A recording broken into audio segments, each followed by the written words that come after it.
Shalom Bapak Ibu yang dikasih oleh Tuhan. Kembali kita berjumpa dalam renungan. Kita sehat, kita kuat. Apa kabarnya semua? Pasti baik-baik saja. Salam sejahtera buat semua saudara dimanapun engkau berada.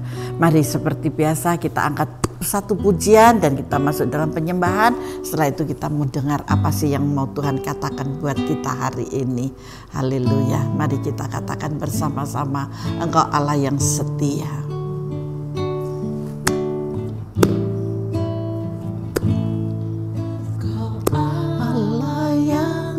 Setia, sungguh Bapa, Engkau adalah Allah kami yang setia, yang mulia. Kasih-Mu besar Tuhan, amin, amin.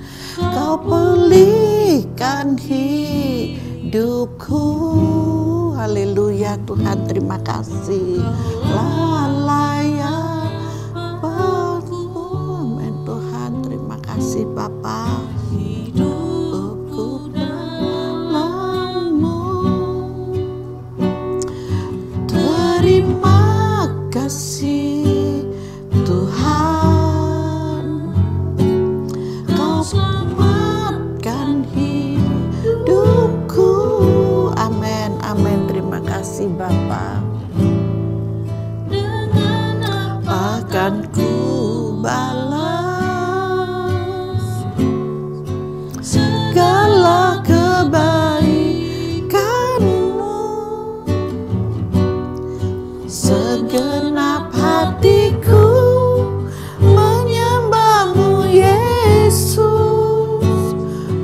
Ku bersyukur padamu selamanya.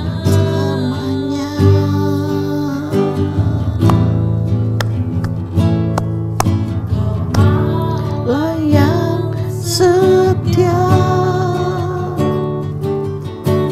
Bapa yang mulia, kasih-Mu besar Tuhan, Kau pulihkan hidupku.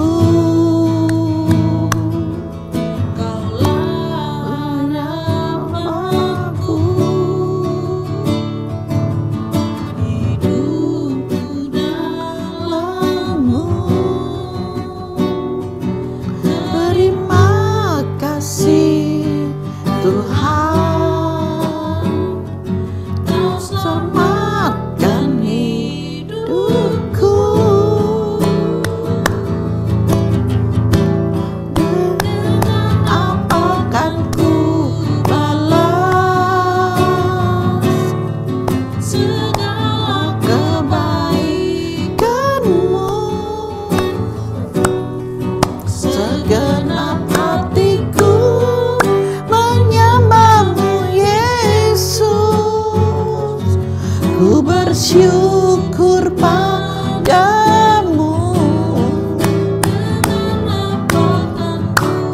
balas. Dengan apa kami harus membalas ya Tuhan? Segala kebaikan-Mu, segenap hatiku menyembah-Mu Yesus. Ku bersyukur padamu, apakan ku balas segala kebaikan-Mu, segenap hatiku menyembah-Mu Yesus. Ku bersyukur padamu, balas segala kebaikan-Mu, segenap hatiku menyembah-Mu Yesus. Ku bersyukur padamu. selalu hatiku menyembahmu Yesus, ku bersyukur padamu. Hatiku menyembahmu Yesus, amin. Syukur padamu,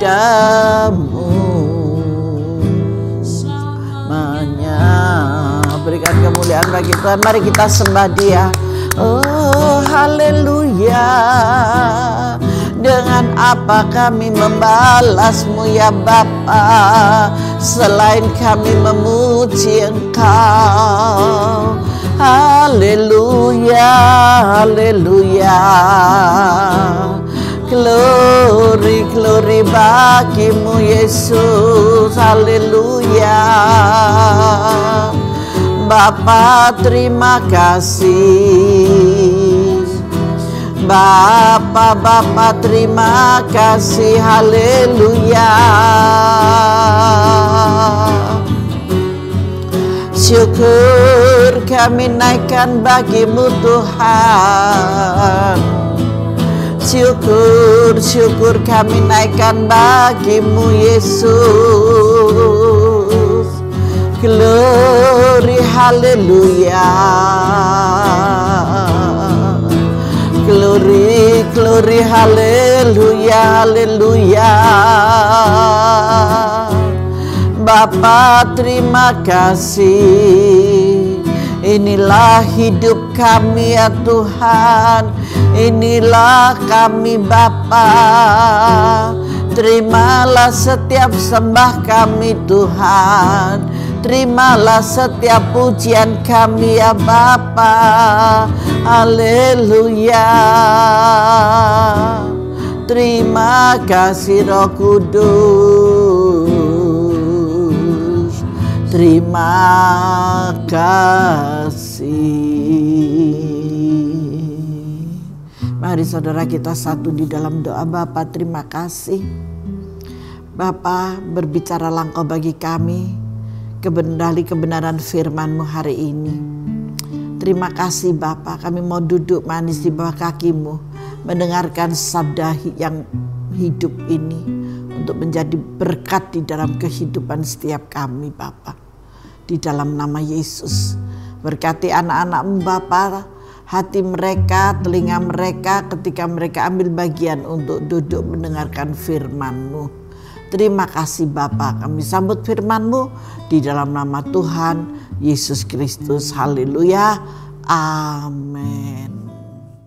Mari kita masuk dalam kebenaran firman Tuhan. Bapak Ibu yang dikasihi, saya mengambil dari 1 Tesalonika 2. Kita akan baca ayat 13 sampai ayat yang ke-20 ya. Tapi nanti yang menjadi ayat pokok itu di ayat yang ke-17. Yuk kita baca 1 Tesalonika 2 ayat yang ke-13. Ini berbicara tentang pelayanan, sukacita atas jemaat. Jadi sukacita atas jemaat. Jemaat itu milik siapa? Milik Kristus. Saudara dan saya milik siapa? Milik Kristus. Dan ketika kita mengetahui dan kita menjadi milik Kristus, di sini judulnya sukacita atas jemaat. Berarti Tuhan menghendaki jemaatnya bersukacita. Ketika jemaatnya bersukacita, maka kita dapat memberikan sukacita untuk kemuliaan bagi nama Tuhan. Yuk kita masuk dalam firman-Nya. Sukacita atas jemaat.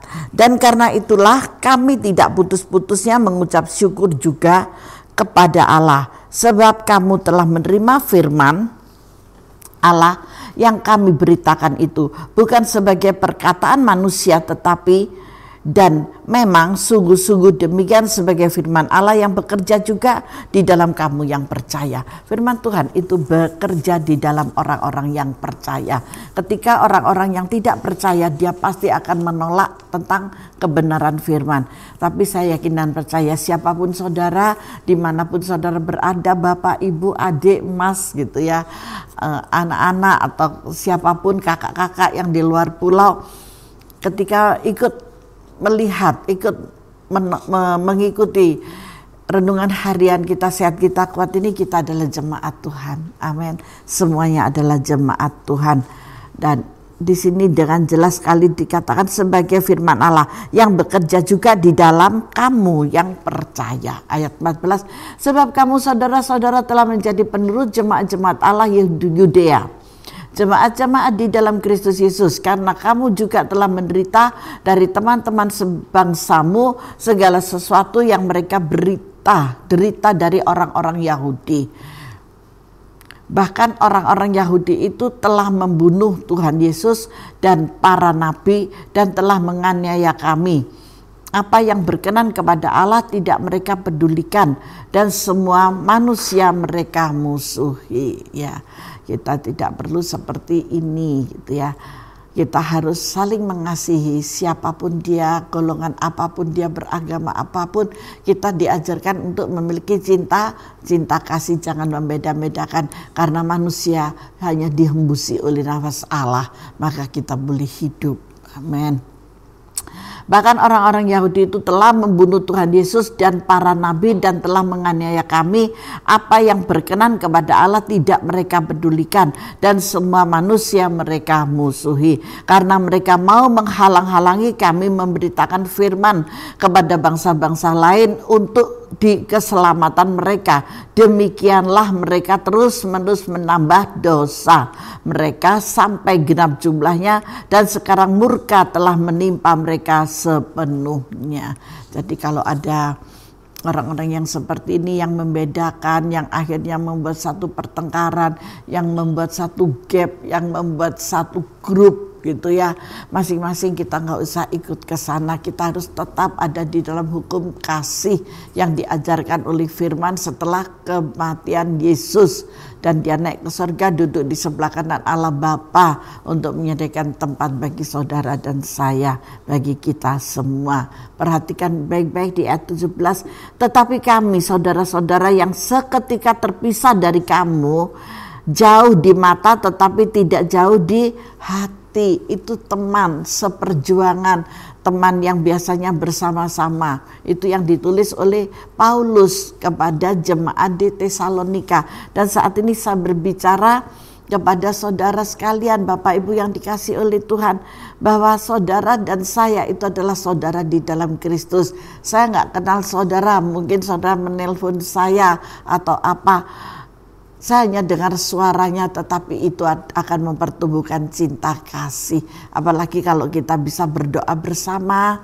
Seringkali dari telepon minta dukungan doa dan yang lainnya.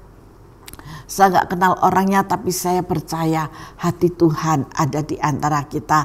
Roh Kudus bekerja di antara kita. Buktinya ketika saya berdoa buat saudara yang meminta dukungan doa, pekerjaan Roh Kudus itu luar biasa menjamahnya. Maka sesuatu mujizat itu terjadi. Ibu kok tahu? Ya, orangnya telepon kembali kepada saya dan beliau menyaksikan cinta kasih Tuhan. Begitu banyak pekerjaan dan karya Roh Kudus ketika zaman pandemi seperti ini. Kita tidak perlu berkenalan dan tatap muka, tetapi dari hasil video call sekarang lebih mudah ya. Awalnya dengan suara, tetapi ketika kita saling mendoakan, beliau mengatakan, "Ibu, gimana kalau kita pakai video call?" Wow, canggih banget. Oke, saya bilang, baik Bu, baik Pak, baik Mas, mari kita doa bersama-sama dan kita memakai video call. Sungguh luar biasa, sangat membantu. Dan pekerjaan Roh Kudus ketika percaya, apa yang terjadi? Mujizat. Bu, zaman kayak gini kok masih berbicara mujizat? Ya dong, mujizat dari Tuhan tidak akan pernah habis.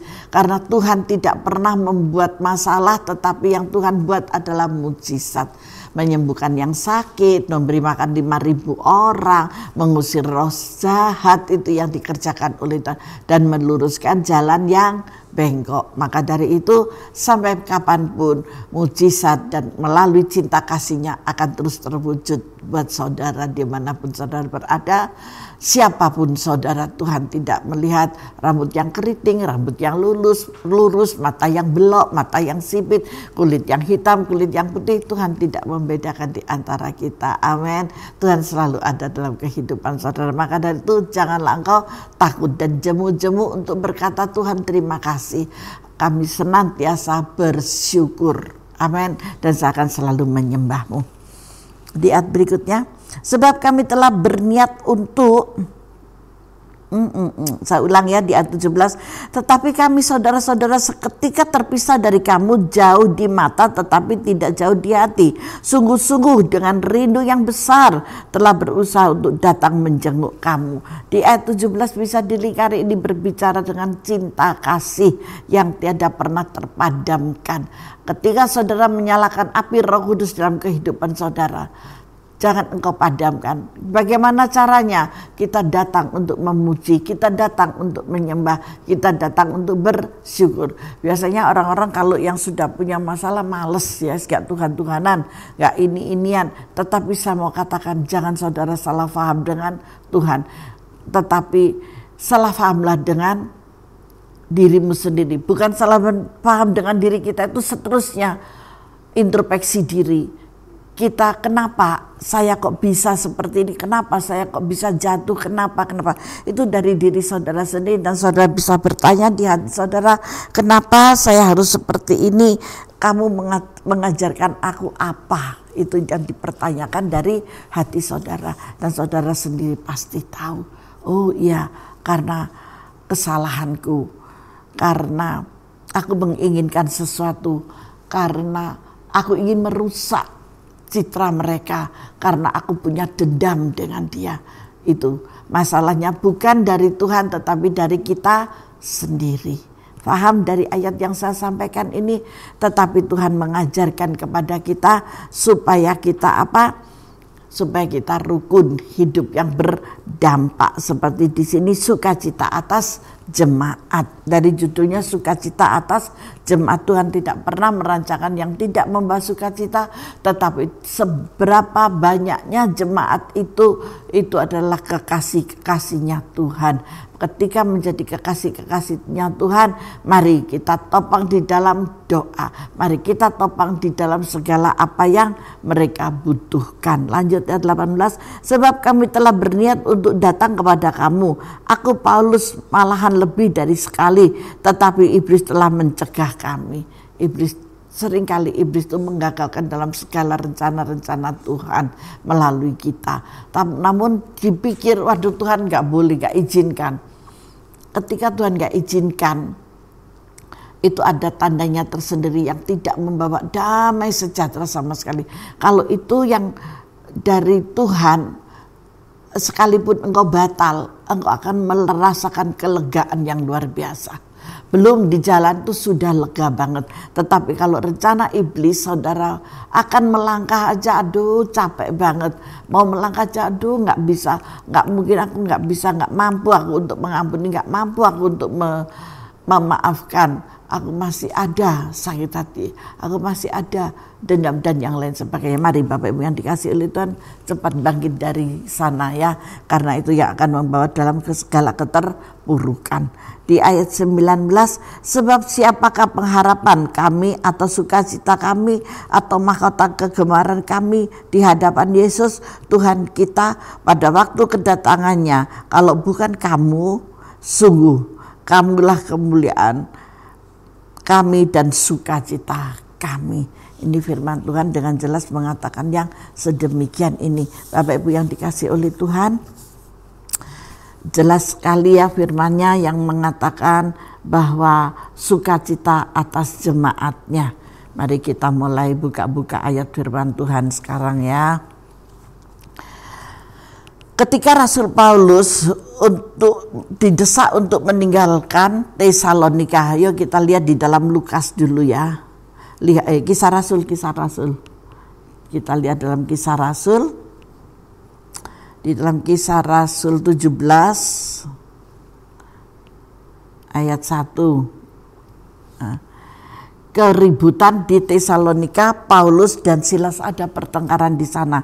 Dari pembacaan ini Bapak Ibu di sini berbicara soal pertengkaran, soal ketidakcocokan dari ayat 1 sampai dengan ayat 10 ini.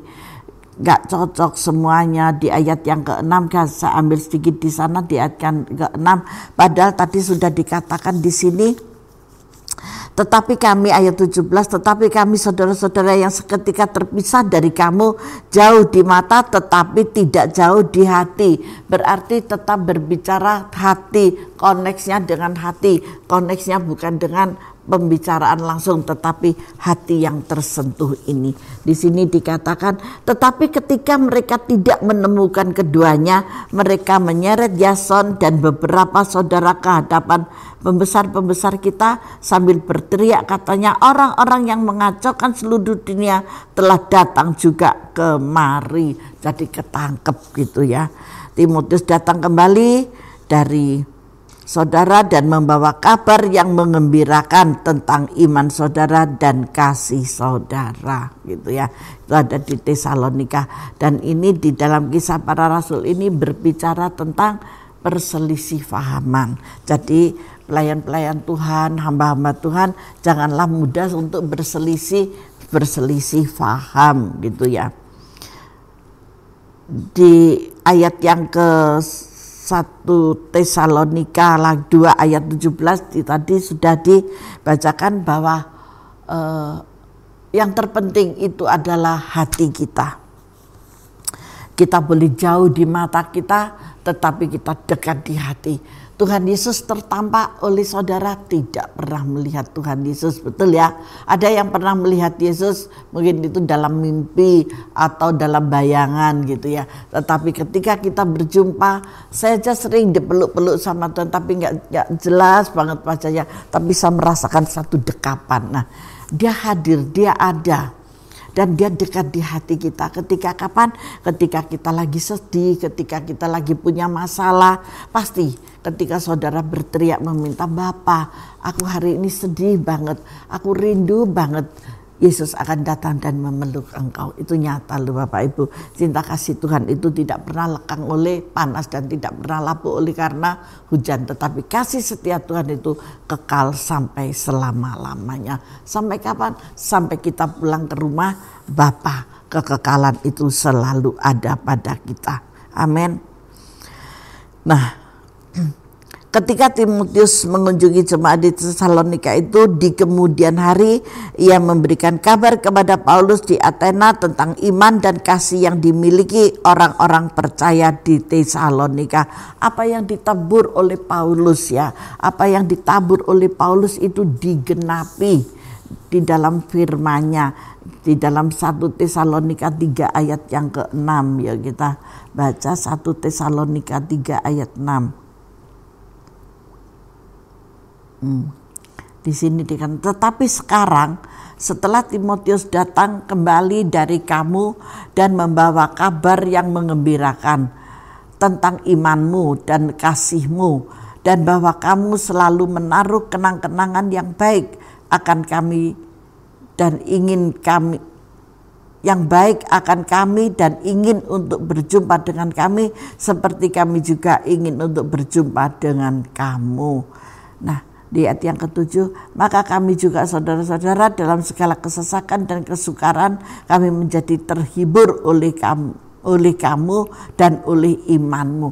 Orang-orang yang kekuatan yang dimiliki oleh orang-orang yang sangat kuat untuk menghadapi masalah persoalan apapun dan seberat apapun, asalkan kita memiliki iman yang kuat, iman yang tidak tergoyahkan. Di sana ada damai sejahtera, di sana ada sukacita, di sana ada ketenangan, dan apa akhirnya yang Tuhan berikan adalah kelimpahan yang luar biasa yang bisa kita rasakan dan kita nikmati. Di dalam 1 Tesalonika 8 ayat Tesalonika 1 ya, ayat yang ke-8. Yuk kita lihat Tesalonika 1 ayat yang ke-8. Nah, di sini berbicara tentang, nah, karena dari antara kamu firman Tuhan bergema, bukan hanya di Makedonia dan Akhaya saja, tetapi di seluruh tempat telah tersiar kabar tentang imanmu kepada Allah, sehingga kami tidak usah mengatakan apa-apa tentang hal itu. Ini adalah satu pembelaan Tuhan yang sangat luar biasa. Karena apa? Karena ketika engkau diusir, ketika engkau tidak dikenan oleh orang-orang, Tuhan telah menyediakan tempat yang lain sehingga engkau bisa dikenan di sana, di tempat-tempat itu. Haleluya, Tuhan luar biasa. Paulus tidak pernah menuntut pujian atas perkembangan apapun. Paulus sama sekali, kalau kalau sekiranya engkau mau, ayo, sekiranya engkau tidak mau, ya sudah gitu. Jadi Paulus itu sama sekali tidak pernah menuntut sesuatu yang bukan dari Tuhan. Dia mau memiliki hati yang rendah, memiliki hati yang akrab, tidak cemburu dan tidak pernah tersinggung dan marah-marah. Itu adalah pekerjaan Paulus ketika dia menginjil, karena tugas harus dia selesaikan dengan baik. Di sini jemaat itu telah menjadi teladan bagi orang-orang percaya di daerah sekitar Makedonia dan Akhaya. Di dalam 1 Tesalonika 1 ayat yang ke-8. 1 Tesalonika 1.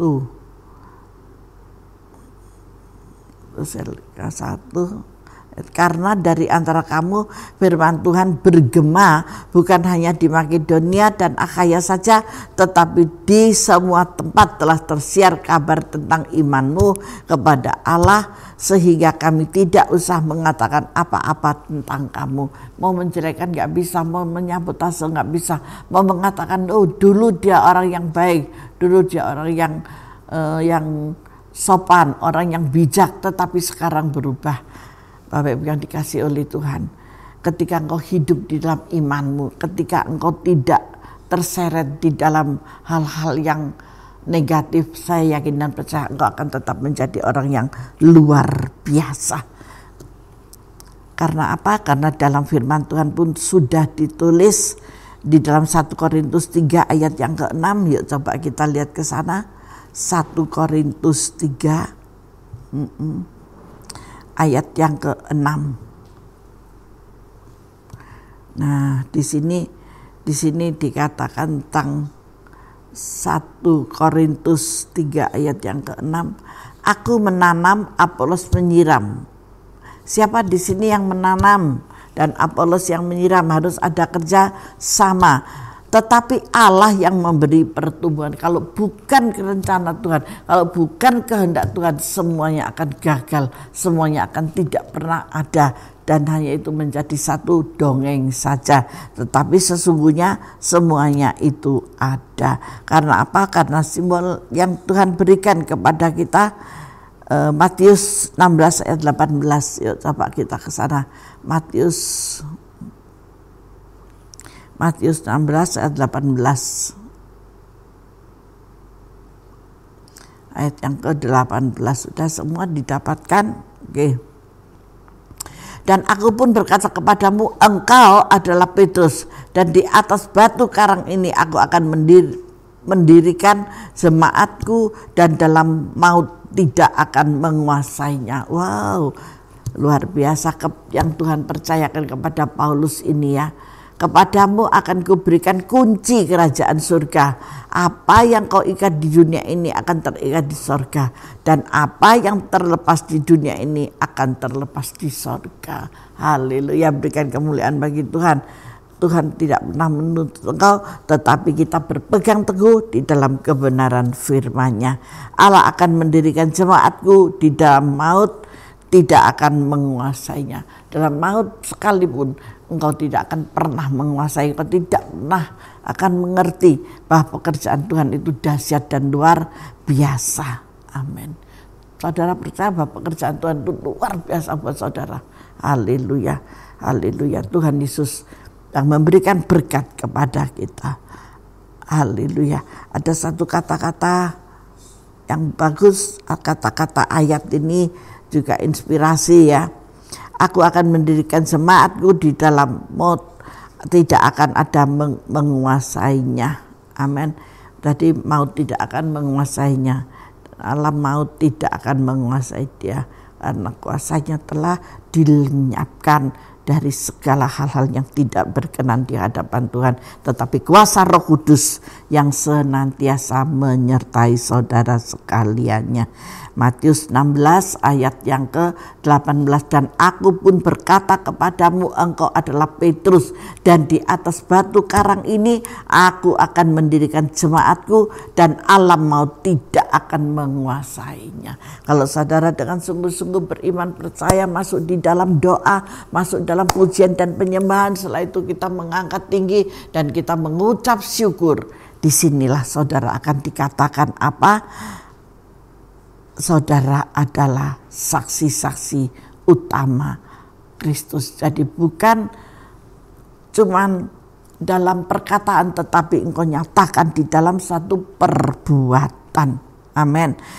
Jelas sekali, aku akan dan aku pun berkata kepadamu, engkau adalah Petrus, dan di atas batu karang ini aku Tuhan akan mendirikan jemaat Tuhan, dan alam maut tidak akan menguasainya. Jadi tidak ada alam maut yang bisa menguasainya. Masalah boleh ada datang, Bu, ada, tetapi tidak akan pernah menguasai engkau dan mencuri dalam kebahagiaan sejatimu. Amin. Yang percaya katakan amin, dan kita tundukkan kepala, kita masuk di dalam doa. Bapa, terima kasih, sungguh hamba-Mu bersyukur Bapa buat hari yang Kau beri, hari yang indah ini Tuhan. Kiranya Bapa sendiri yang turun tangan memberkati anak-anak-Mu di hari yang baru, di hari Senin ini, di hari yang penuh berkat ini, di hari yang penuh mujizat ini. Kuasa-Mu kan Kau lebih nyatakan lagi di dalam nama Tuhan Yesus Kristus. Haleluya, haleluya. Diberkatilah anak-anak-Mu dimanapun mereka berada. Haleluya Yesus, amin. Tuhan Yesus memberkati kita semuanya.